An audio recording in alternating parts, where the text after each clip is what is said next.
పరమందు ఆశీనుడ పరలోపు తండ్రి, నీకే లెక్కలేని వేలాది స్తుతులు స్తోత్రమయ్యా.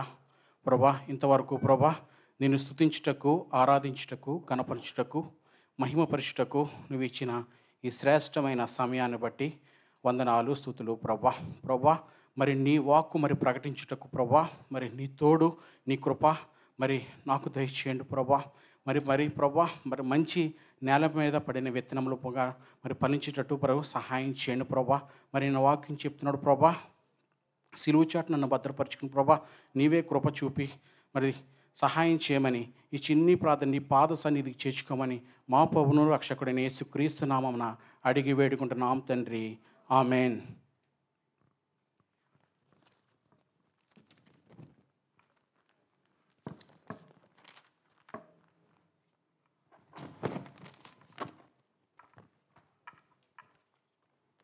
మరి మొట్టమొదటిగా కీర్తనలు 90 10వ వచనాలు.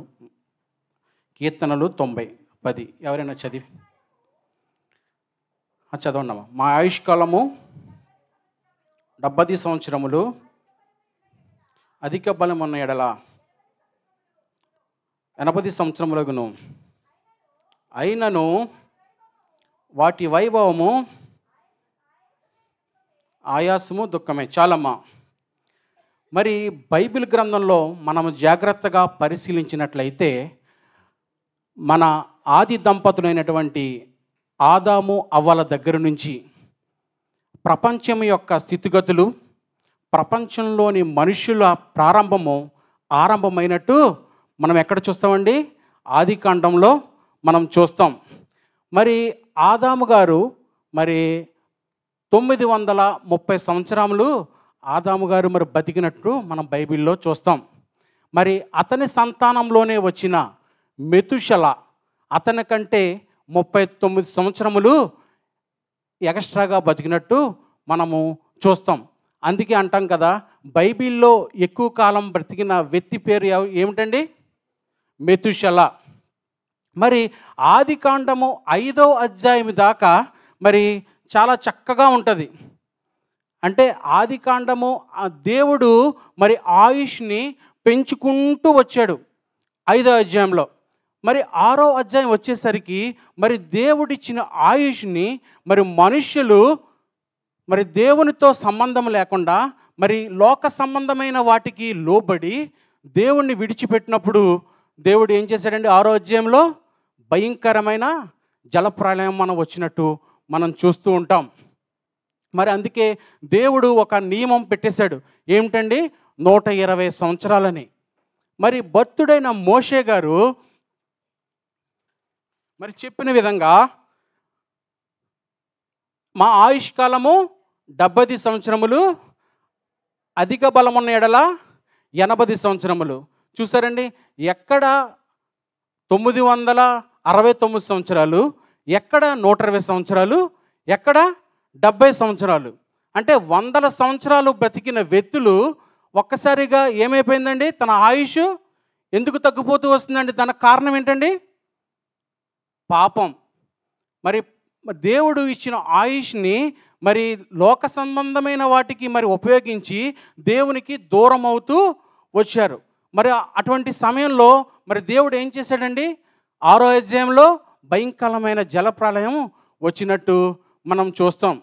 నేను ఎందుకు ఈ వాక్యము మరి నేను చెప్తున్నానంటే 930 సంవత్సరాలు బ్రతికిన వ్యక్తులు మళ్ళీ ఏమైపోయిందండి? 120 సంవత్సరాలని దేవుడు ఒక నియమం పెట్టాడు. ఆ తర్వాత మళ్ళీ ఏమైపోయిందండి?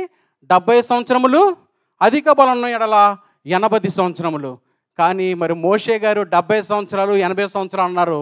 కానీ ఇప్పుడు ఎంతకు వచ్చిందండి ఆ నెంబరు? 50 సంవత్సరాలు అయితే అబ్బా హాఫ్ సెంచరీ చేశారు అనుకుంటారు కదండి. మరి నేను ఎందుకు ఈ మాటలు నేను మీ మధ్యన నేను చెప్పుచున్నానంటే, మరి గడిచిన దినములో ఎంతోమంది ఈరోజు మనం కనపడిన వ్యక్తులు మరి మరుసటి రోజు కనపడటానికి ఒక్కొక్కసారి ఎంత భయంకరమైన దినములో మనం ఉన్నామంటే మరి కానీ అటువంటి జాబితాల్లో దేవుడు మన పేర్లు లేకుండా మరి ఈరోజు సజీవుల లెక్కల్లో మనందరినీ మరి ఇక్కడ ఉంచి మరి ఈరోజు మనకి నూతన దినం ఇచ్చాడంటే మనం దేవునికి నిత్యము కృప చెల్లించేవారుగా ఉండాలండి. నేను మరి ఈరోజు మనకి ఈ నూతన దినము మనకి ఇచ్చి ఉన్నాడంటే అది క్షణక్షణము అది దేవుడు మన మీద చూపించిన కృప, దయ, ప్రేమే కదండి. మరి అటువంటి దేవుని యందు మనము ఎటువంటి భయభక్తులు కలిగి ఎటువంటి జీవితంలో మనం ఉంటున్నామో మనం ఒక్కొక్కసారి మనం పరిశీలించుకున్నట్టయితే, మరి నేను బైబిల్లో ఒక ముగ్గురు వ్యక్తుల జీవితాల గురించి నేను చెప్పాలని ఆశపడుతున్నాను. మరి యెహెజ్కేలు 14:14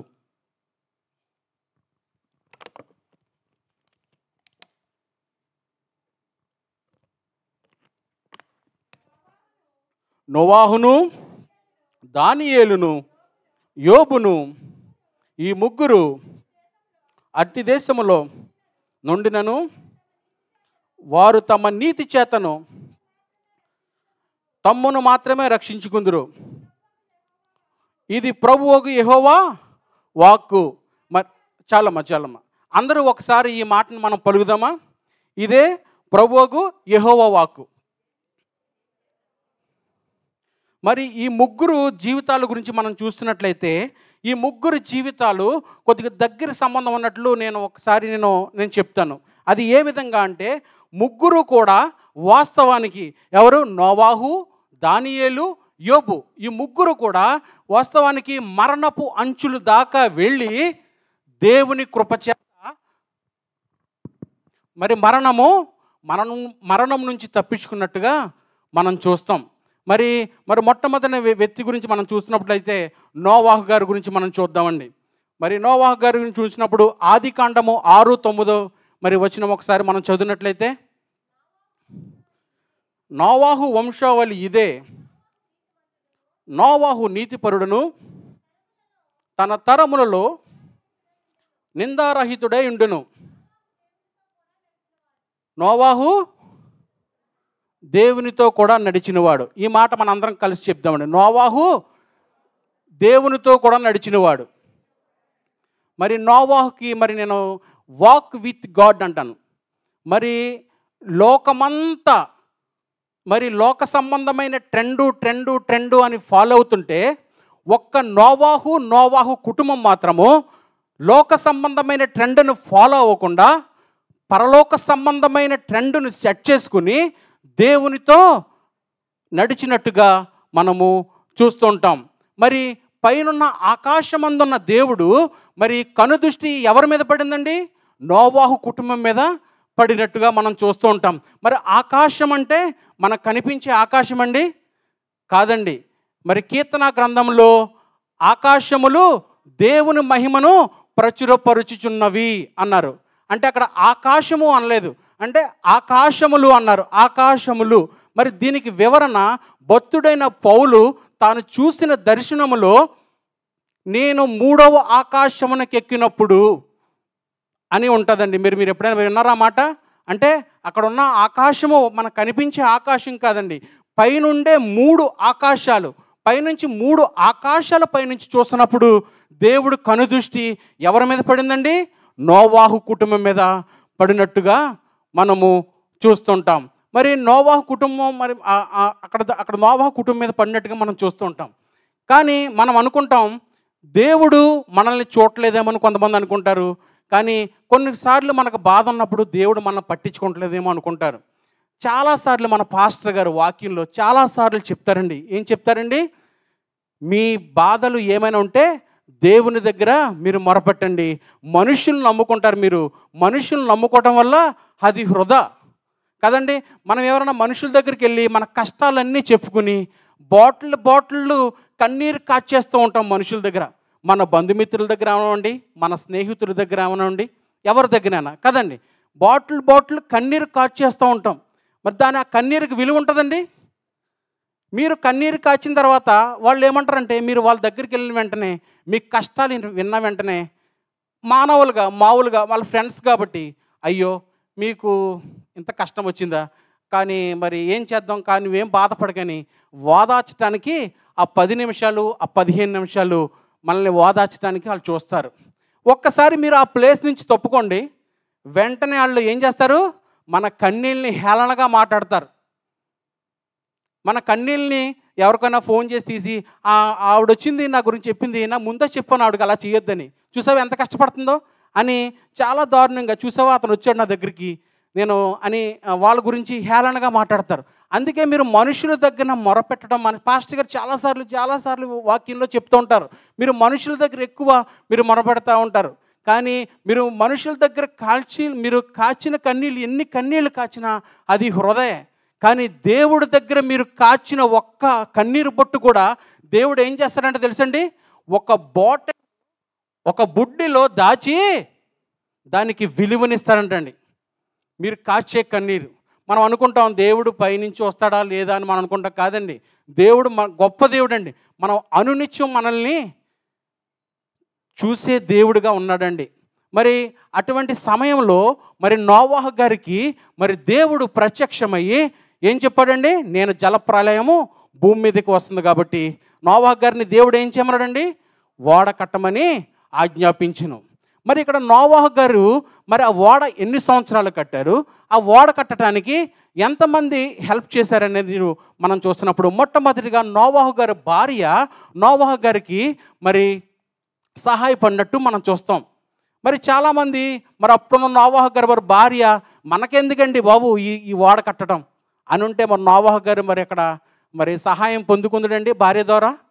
మరి ఇప్పుడున్న మరి పరిస్థితుల్లో మరి భర్త మాట భార్య వింటుందా, భార్య మాట భర్త విన్నట్టుగా ఉంటున్నామా?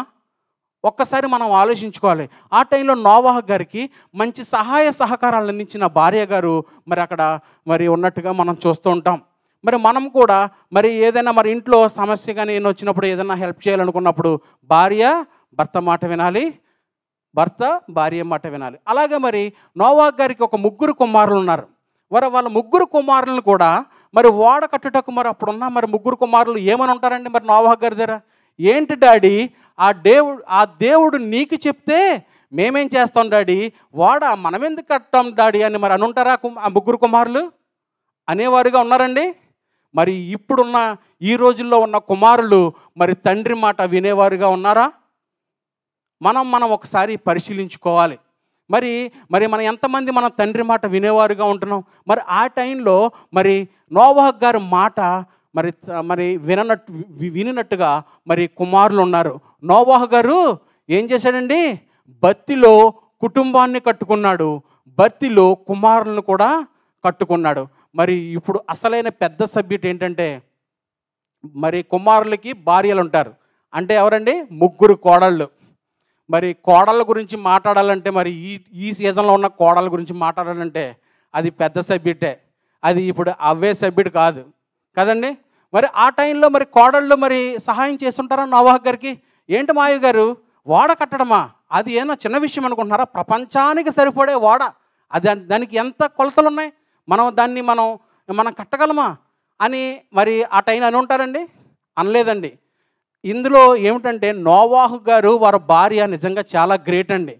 కుమారులను కట్టుకున్నట్టే కోడలను కూడా బత్తిలో కట్టుకున్నారండి. మరి ఎంత గొప్ప మరి ఆ టైంలో మరి కుటుంబం అంటే మరి కుటుంబ విలువలు అంటే మరి చూసారా? మరి ఈ రోజుల్లో మరి కోడళ్ళు మరి ఏ విధంగా ఉంటారు? మరి అప్పుడున్న వాళ్ళని చూసి మనం ఉదాహరించుకుని అటువంటి జీవితాలు మనం బత్తిలో ఉండేటట్టు చూడాలి. మరి వాస్తవానికి మరి ఓడ ఎన్ని సంవత్సరాలు పూర్తయిందండి? యాక్చువల్లీ ఓడ ఎన్ని సంవత్సరాలు పూర్తయిన? 100 సంవత్సరాలు. యాక్చువల్గా ఓడ మరి ఎక్కువ మంది అందరూ సహాయం చేస్తే ఎన్ని సంవత్సరాలు పూర్తయిపోద్ది? 20 సంవత్సరాలు, 25 సంవత్సరాలు, 30 సంవత్సరాలు పూర్తయిపోద్ది. కానీ 100 సంవత్సరాలు పూర్తయింది. ఇక్కడ ఒక విషయం గమనించాలి మనం. మరి నోవాహు గారు 100 సంవత్సరాలు సువార్త చెప్పడం మానలేదు, 100 సంవత్సరం ఓడ కట్టడం మానలేదు, 100 సంవత్సరం కుటుంబాన్ని కట్టుకోవడం కూడా మానలేదు. మరి మనం ఈ రోజుల్లో మనం ఏమన్నా పని ఉంటే ఎక్కువ పని మీద పడిపోయి మనం కుటుంబాన్ని విడిచిపెట్టేటట్టు ఉన్నాం కదండి. చెప్పండి, మనం పని మీద పడిపోయి 24 గంటలు పని అని చెప్పి కుటుంబాన్ని విడిచిపెట్టేవారుగా ఉన్నాం. కుటుంబంలో ఏం జరుగుతుందో మనం ఒక్కొక్కసారి పట్టించుకోం, కుటుంబంలో పిల్లలు ఎలా ఉన్నారో మనం పట్టించుకోం. మరి అటువంటి విధంగా మనం ఉంటే మరి నోవాహు గారు ఏం చేశారండి? 100 సంవత్సరాలు సువార్త చెప్పటం మానలేదు, 100 సంవత్సరం ఓడ కట్టడం మానలేదు, 100 సంవత్సరం కుటుంబాన్ని కట్టుకోవడం కూడా మానలేదండి. మరి ఎంత గొప్ప విషయమో ఒకసారి మనం ఆలోచించుకోవాలి. మరి అందుకే ఎంతమంది కట్టారండి వాడ? 8 మంది కట్టారు. ఆ 8 మందే రక్షించబడినట్టు మనం చూస్తాం. మరి అదే విషయంలో మరి నోవాహు గారి విషయంలో చూస్తే మరి అక్కడ ఆదికాండము 6:22 ఒకసారి మీరు చూడండి.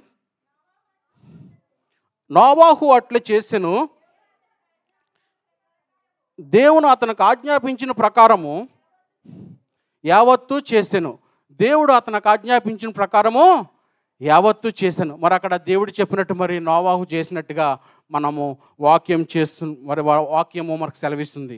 మరి నోవాహులాగా ప్రభువుతో నడిచే అనుభవం మనకు ఉండాలి. నోవాహు ఏంటండి? Walk with God. నోవాహులాగా ప్రభువుతో నడిచే అనుభవం మనకు ఉండాలి. ఇప్పటి నుంచి మనం కుటుంబాన్ని, మన ఆత్మీయ జీవితాన్ని మనం కట్టుకున్నట్టు మనం ఉండాలి. మరి అదేవిధంగా మరి యెహెజ్కేలు 14:14 మళ్ళీ రెండో వ్యక్తి ఎవరండి? దానియేలు కదండి. నోవాహేమో దేవుడితో నడిచినట్టు ఉన్నది. మరి నోవాహు మరి దానియేలు 6:10 ఒకసారి చూడండి.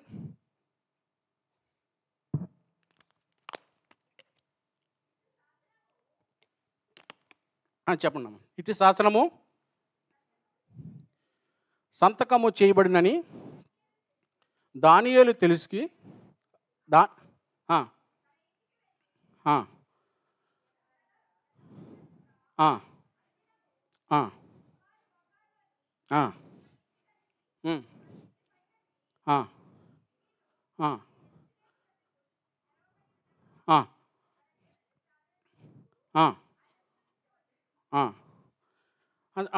చాలమ్మా.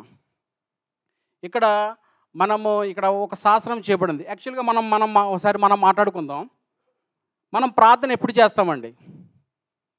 అంటే రోజు చేసుకునే వాళ్ళు కొంతమంది ఉంటారు, రోజుకి ఒక్కసారి చేసుకునే వాళ్ళు ఉంటారు, రోజుకి 2 సార్లు 3 సార్లు చేసుకుని ఉంటాం. అలా మన ప్రార్థన ఎప్పుడు చేస్తాం? కరెక్ట్గా చెప్పండి. మనం ప్రార్థన ఎప్పుడు చేస్తామండి?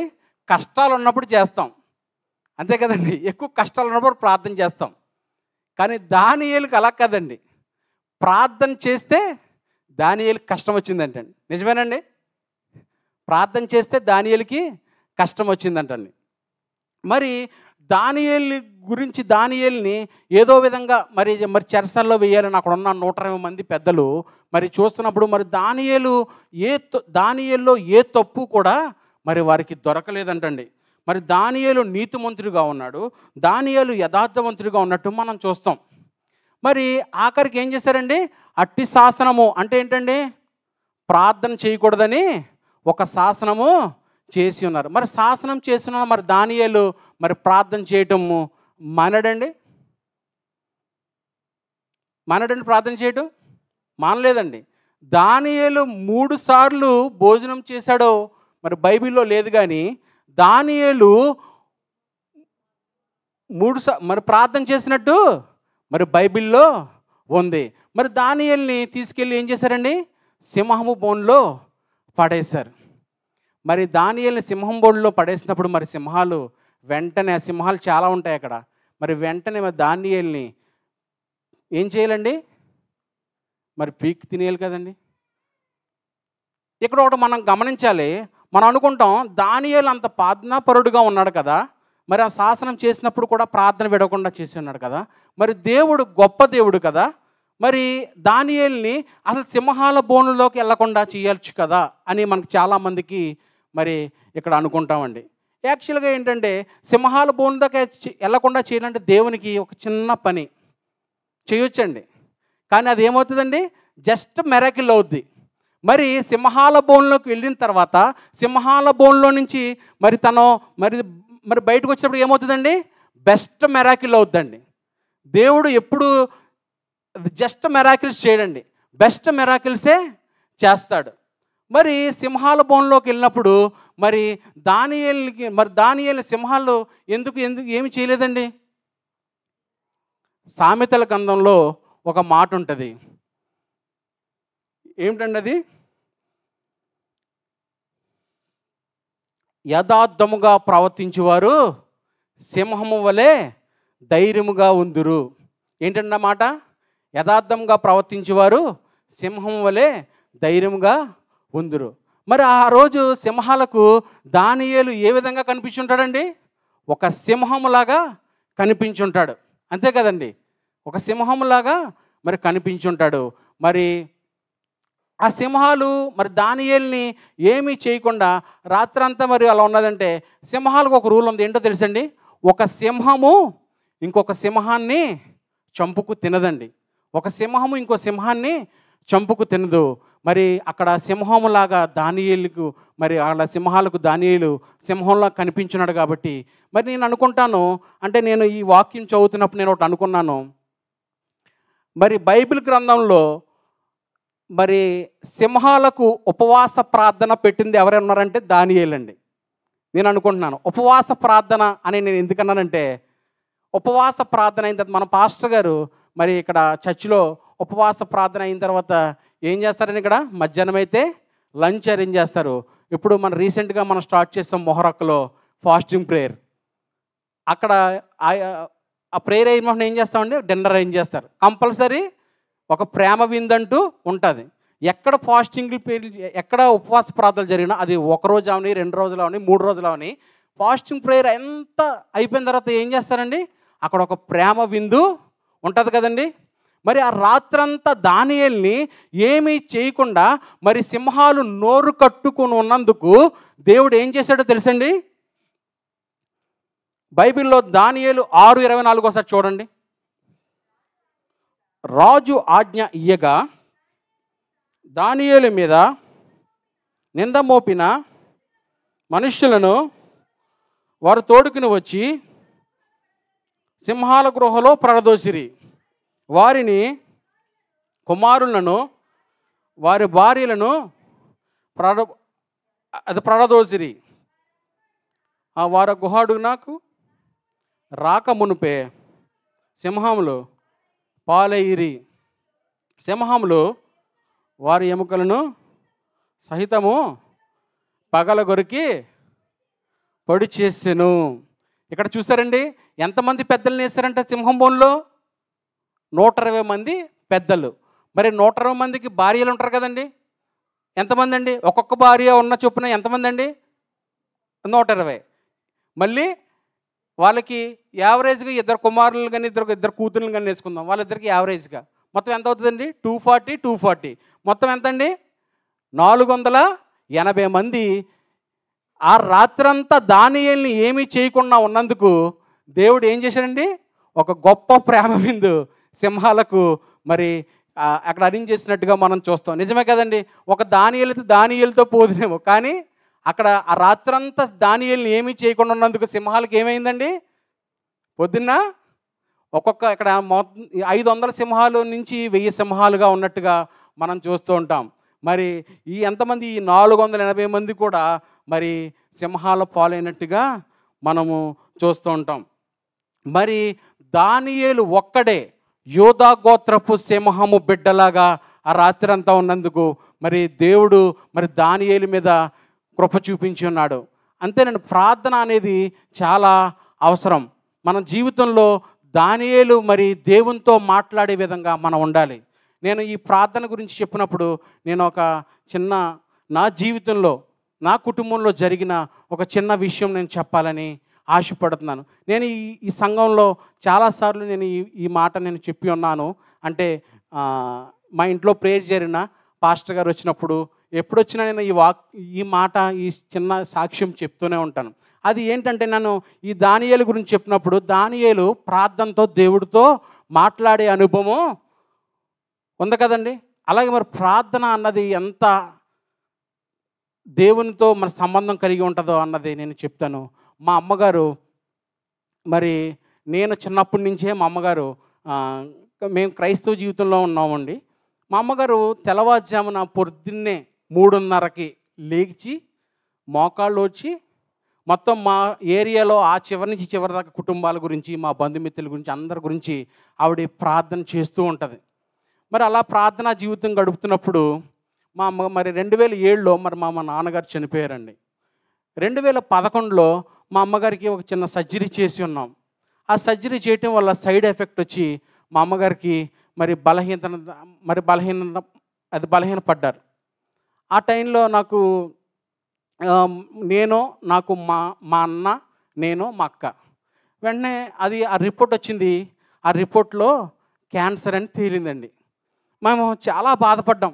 అయ్యో 2007లో మా నాన్నగారు చనిపోయారు, ఇప్పుడు 2011లో ఏంటి ప్రభా ఈ శోధన? మరి ఆవిడ నిన్ను ప్రార్థించే ఆవిడ ఎప్పుడు తల్లిగా ఉంటుంది మాకు, మా తల్లిగారు లేకపోతే ఎలాగన్నప్పుడు మేము యశోద హాస్పిటల్ తీసుకెళ్ళాం. మా అన్న హైదరాబాద్లో జాబ్ చేస్తాడు, పెద్ద హాస్పిటల్ యశోద హాస్పిటల్ తీసుకెళ్ళినప్పుడు ఆ హాస్పిటల్ డాక్టర్ గారు ఆ రిపోర్ట్ చూసి, అమ్మా మీ అమ్మగారు ఒక వారం రోజుల్లో చనిపోతారు, ఒక వారం రోజులు మహా అయితే 10 రోజులు అన్నప్పుడు మాకు చాలా బాధేసింది. ఏం చేయాలో మాకు అర్థం అవ్వలేదు. నాకు మా అన్నకి మా అక్కకి అర్థం అవ్వలేదు. మరి మా మిస్సెస్ మీకు కొంతమందికి తెలిసే ఉంటుంది, ఆవిడ నర్సు. అప్పుడు నాకు 2010లో మ్యారేజ్ అయింది, ఇది 2011లో జరిగిన మరి ఇన్సిడెంట్ అండి. అప్పుడు మా మిస్సెస్ ఏమన్నారంటే మమ్మల్ని, లేదు హైదరాబాద్ బసవతారక క్యాన్సర్ హాస్పిటల్లో ఆ అమ్మాయి నర్సు కాబట్టి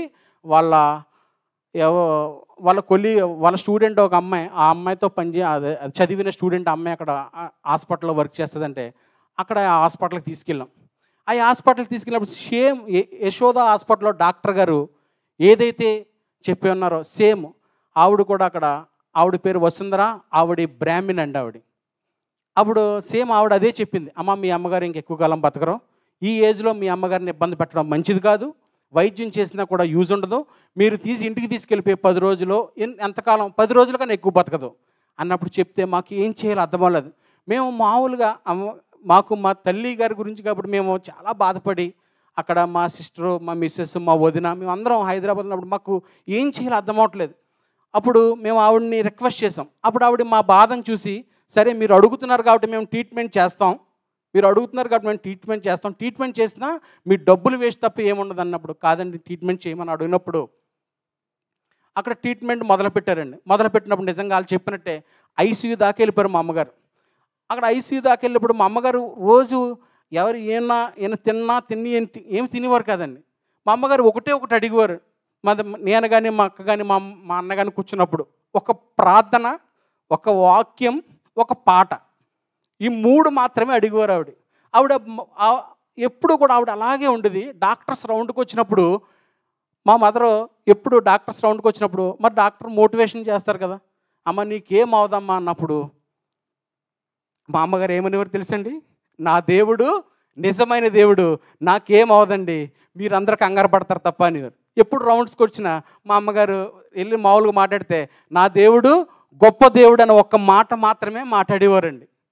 అప్పుడు అలాగే మరి నిజంగా ఆ రాత్రి ఐసీలో ఉన్నప్పుడు ఈ రాత్రి చనిపోతారమ్మా మీ అమ్మగారు అని సెక్యూరిటీ గార్డు వాళ్ళందరూ మాతో చెప్తే మేము ఏం చేయాలో అర్థమవక, అయ్యో 3 సంవత్సరాలు 4 సంవత్సరాల క్రితం మా నాన్నగారిని కోల్పోయాం, మళ్ళీ మా అమ్మగారిని మేము కోల్పోతామా, మేము అనాథలు అయిపోతామా అని మేము కూడా ప్రార్థన చేసేవారుగా ఉన్నాం. మా అమ్మగారు కూడా ఆవిడ మంచం మీద ఉన్నా కూడా ప్రార్థనే చేసిందండి, దేవునితోనే మాట్లాడిందండి ఆవిడ. మరి అలాగ ఆ రాత్రి గడిచింది. ఆ రాత్రి గడిచిన తర్వాత మళ్ళీ ఆవిడ రికవరీ రూమ్గా వెళ్తున్నట్టుగా చూస్తున్నాం. డాక్టర్ గారు పిలిచి, అమ్మ ఆవిడ కొద్దిగా కోలుకుంటున్నారు, చూద్దాం ఏమవుతుందో చూద్దాం అన్నప్పుడు హాస్పిటల్ నుంచి డిశ్చార్జ్ అయ్యారండి మా అమ్మగారు. దేవుని మహాకృపను బట్టి మరి ఆవిడికి విశ్వాసము బట్టి హాస్పిటల్ నుంచి డిశ్చార్జ్ అయ్యారు. అయిన వెంటనే అప్పుడు ఏమైందంటే మళ్ళీ 3 నెలల తర్వాత రమ్మన్నారు రిపోర్టులు చేయటానికి. 3 నెలల తర్వాత వచ్చిన తర్వాత ఆ రిపోర్టులు తీసిన తర్వాత నిజంగా చెప్తున్నారండి, నా జీవితంలో నా కుటుంబంలో జరిగిన గొప్ప సాక్ష్యం అండి. అది ఏంటో తెలుసండి, దేవుడి మీద నమ్మకం ఉంచితే దేవుడు మనం ప్రార్థనలను విన్న తర్వాత ఇచ్చే సమాధానం అండి. నిజంగా మా అమ్మగారి ప్రార్థన మా అమ్మగారిని కాపాడింది అనుకుంటాం. ఆ 3 నెలల తర్వాత రిపోర్ట్ వచ్చిన తర్వాత ఆవిడ రూమ్లోకి పిలిచింది. మా అన్న మేము అందరం ఉన్నప్పుడు రూమ్లో పిలిస్తే ఆవిడ ఏం చెప్పిందో తెలుసండి. ఆవిడ ఇందాక ఏం చెప్పారండి, ఆవిడది హిందూ అండి ఆవిడ డాక్టర్. ఆ డాక్టర్ గారు ఒకటే అన్నారు, అమ్మ మీ దేవుడు ఎవరో నాకు తెలియదు కానీ మీ దేవుడు నిజంగా గొప్ప దేవుడమ్మా. నిజంగా మీరు హాస్పిటల్కి వచ్చినప్పుడు ఉన్న రిపోర్ట్స్కి నేను ఇంతకాలం ఎప్పుడు చూడలేదు ఇటువంటి రిపోర్ట్స్ ఇంత డిఫరెన్స్తో. అసలు మళ్ళీ 6 నెలల తర్వాత రమ్మన్నారు. మళ్ళీ తర్వాత ఇంకా మీ అమ్మగారిని ఇంకా హాస్పిటల్కి తీసుకురావద్దు అన్నారు. ఇప్పుడు అది జరిగి ఎప్పుడండి 2011. ఈరోజు మా అమ్మగారు ఈరోజు 2024 మరి ఇప్పుడు గొప్ప సాక్షిగా మరి ఆవిడ మా ఏరియాలో సేల్ సమాజం నడిపిస్తూ ఉంటారండి. దేవుడు గొప్ప కృప అండి. మరి ఆవిడ ఇప్పుడు అక్కడ మా లూథరన్ చర్చిలో ఆవిడ సంఘ పెద్దగా కూడా మరి దేవుడు ఆవిడని నిలబెట్టుకున్నాడండి. చూసారండి, మరి ప్రార్థన ఎంత గొప్పదో. నేను మీకు ఎందుకు ఇది చెప్పానంటే, మనం ప్రార్థన చేస్తామండి. ప్రార్థన చేసుకున్నప్పుడు కొన్నిసార్లు మనము మరి సమాధానం గురించి మనం వెయిట్ చేయాలండి. కొన్నిసార్లు ఆ ప్రార్థనకు నిజంగా సమాధానం వస్తుందండి. మన ప్రార్థనకి నిజంగానే సమాధానం వస్తుంది. మరి అటువంటి ప్రార్థన మరి మా కుటుంబంలో మేము ప్రతిఫలం పొందుకున్నాం కాబట్టి ఇది మీ అందరికీ నేను చెప్పాలని నేను ఈ వాక్యంలో చెప్పాను. మరి ఈరోజు మా అమ్మగారు మా అందరి గురించి ప్రార్థించే తల్లిగా ఉన్నారు. మరి అలాగే ఈ సంఘం గురించి కూడా మా అమ్మగారు ప్రార్థన చేస్తారు. ఎవరికైనా ఏమైనా బాగోలేనప్పుడు నేను వెంటనే ఇక్కడి నుంచి నేను ఫోన్ చేసి అడుగుతాను మా అమ్మగారిని, అమ్మ అలా ప్రార్థన చేయబ్బా అని. మా అమ్మగారు చక్కగా ప్రార్థన చేస్తూ ఉంటారు. ఈరోజు కూడా మా అమ్మగారు తెల్లవారుజామున నా చిన్నప్పటి నుంచి ఆవిడ అదే ప్రార్థన అండి. ఆవిడ ప్రార్థన వల్లే మేము ఈరోజు ఇలా బెహరీన్లో ఉన్నామని నేను నిజంగా చెప్పగలనండి. మరి దేవునితో మాట్లాడుతున్నప్పుడు ప్రార్థన విషయం అంత అద్భుతంగా ఉంటుందండి. అలాగే మూడవది చూసినప్పుడు యెహెజ్కేలు గ్రంథము, అది యెహెజ్కేలు 14:14 మరి మూడవ వ్యక్తి ఎవరండి? యోబు గారు. మరి యోబు గారి గురించి మరి మనందరికీ తెలుసు. మరి యోబు 2:10 ఒకసారి చూడనట్టయితే, అందుకతడు మూర్ఖురాలు మాట్లాడినట్లు నువ్వు మాట్లాడుచున్నావు, మనము దేవుని వలన మేలు అనుభవించుదమా, కీడు మనము అనుభవింపతగదా అనెను. ఈ సంగతులలో ఏ విషయమందును నువ్వు యోబు నోటి మాటనోతోనే నేను పాపము చేయలేదు. చాలమ్మా. మరి యోబు ఇందాక ఏం చెప్పుకున్నాండి? నోవాహు వాక్ విత్ గాడ్, అంటే దేవునితో నడిచెను. దానియేలు టాక్ విత్ గాడ్, దేవునితో మాట్లాడెను. అంతే కదండి, దేవునితో నడిచెను, దేవునితో మాట్లాడెను. మరి యోబు దగ్గర నుంచి మనం ఏం నేర్చుకోవాలండి? దేవుని దగ్గర నుండి తీసుకునుట. మరి యోబు యొక్క జీవితము, మరి మార్కెట్లో షేర్ మీరు ఎప్పుడైనా ఉన్నారండి? అమాంతంగా మార్కెట్ భయంకరంగా షేర్ పెరిగిపోవటం, మళ్ళీ అక్కడి నుంచి అమాంతంగా డౌన్ అయిపోవటం. మరి యోబు జీవితంలో 3 ఆలు కోల్పోయాడండి. ఏంటి ఆలు? ఆస్తులు కోల్పోయాడు, ఆప్తులు కోల్పోయాడు, ఆరోగ్యం కోల్పోయింది. మరి యోబుకి ఇంకేమీ లేదు, మొత్తం అంతా కోల్పోయి ఉన్నాడు. మరి ఆ టైంలో యోబు గారి యొక్క భార్య ఉందండి. ఆ యోబు గారి యొక్క భార్య ఏం చెప్తుందండి? యాక్చువల్గా యోబు గారి దగ్గరికి వచ్చి ఏం చెప్పాలంటే ఆవిడ, అయ్యా ఎందుకు బాధపడతావు? ఆస్తులు పోయిన బాధపడతావా? నీకు నేనున్నాను, నాకు నువ్వున్నావు, మన ఇద్దరికి దేవుడున్నాడు, బాధపడకాయ అని సపోర్ట్ చేయాలి. అంతే కదండి. కానీ అక్కడ యోబు యొక్క భార్య ఏమంటుందండి? ఇంకా దేవుడా దేవుడా అంటావేంటి? దేవుణ్ణి దూషించి మరణము కమ్ము అంటుందండి యోబు గారి భార్య. అప్పుడు యోబు గారు సెలవిస్తున్నారు, ఎందుకమ్మా నువ్వు మూర్ఖురాలు మాట్లాడినట్టు మాట్లాడకు అంటుంది.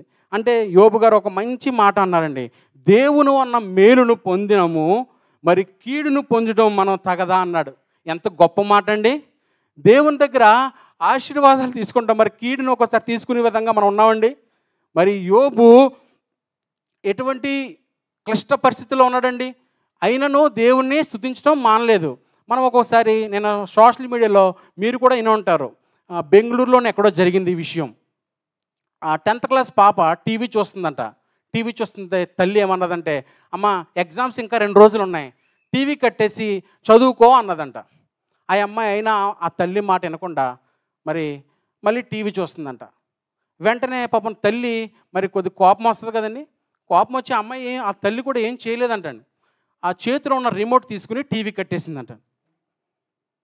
వెంటనే ఆ అమ్మాయి ఆ టీవీ కట్టేసిందని వాళ్ళ తల్లి బెడ్రూమ్లోకి వెళ్ళి ఫ్యాన్కి హ్యాంగ్ చేసేసుకుందంటండి. చూసారా, చేతిలో ఉన్న రిమోట్ తీసుకున్నందుకు ఆ క్షణికావేశంలో మరి మన దగ్గర కొన్నిసార్లు మనం కోల్పోతాం కొన్ని విషయాలు. చాలామంది మనం అనుకుంటాం, ఎందుకు వచ్చిన మన జీవితం, మనం ఈ రాత్రి ఎందుకు వచ్చిన జీవితం అని మనం చాలామంది నిస్సహాయ స్థితిలోకి వెళ్ళిపోతూ ఉంటాం కదండి. దేవుడు కొన్నిసార్లు మన దగ్గర నుంచి కొన్ని తీసుకుంటాడు. అంటే దాని అర్థం ఏంటో తెలుసండి, దీవించే ముందు కొన్ని మనం కోల్పోతూ ఉంటాం. అప్పుడు మన విశ్వాసానికి పరీక్ష జరుగుతున్నట్టుగా మనం చూస్తాం. మనం ఒక విశ్వాసంలో ఉంటే కొన్నిసార్లు చాలా కష్టాలు వస్తాయి. కానీ మీరు ఇంకోటి తెలుసండి, యోబు కష్టంతో పోల్చుకుంటే మన కష్టం ఎంతండి? ఒకసారి ఆలోచించుకోండి. యోబు కష్టంతో పోల్చుకుంటే మన కష్టం ఎంత? కానీ మనం ప్రార్థన చేసినప్పుడు కొన్నిసార్లు జవాబు రాకపోవచ్చు. కానీ జవాబు వస్తుంది ఎప్పుడో తెలుసండి, నీ యొక్క ప్రార్థనా జీవితాన్ని మరి దేవుడు మరి పరీక్షించి వాటికి సమాధానము ఇచ్చినట్టుగా ఉన్నాడు. మరి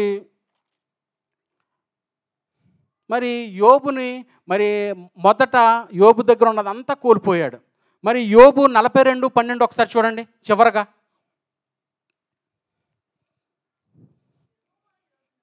యెహోవా యోబును